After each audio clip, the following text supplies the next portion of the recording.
අද මම ඇවිල්ල ඉන්නේ කඳු ගැටයක් උඩ තියෙන ලස්සන පන්සලකට තම බෝධිගල පුරාණ විහාරයට.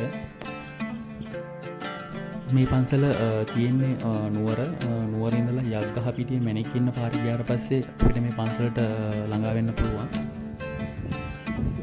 මේ පන්සල තියෙන තැන ඉඳලා වටේටම අපිට ලස්සන කඳු පන්තියක් බලා ගන්න පුළුවන්.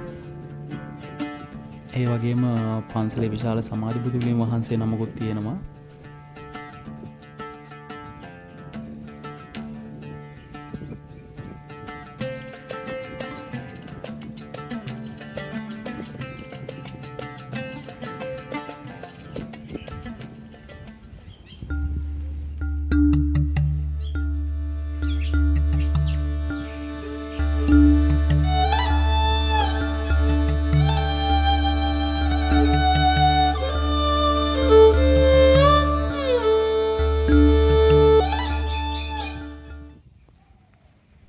මම මේ පන්සලට ගියාට පස්සේ දැක්කා පන්සලේ විහාරාධිපති ස්වාමීන් වහන්සේ විසින් සෑයක් නිර්මාණය කරලා තියෙනවා.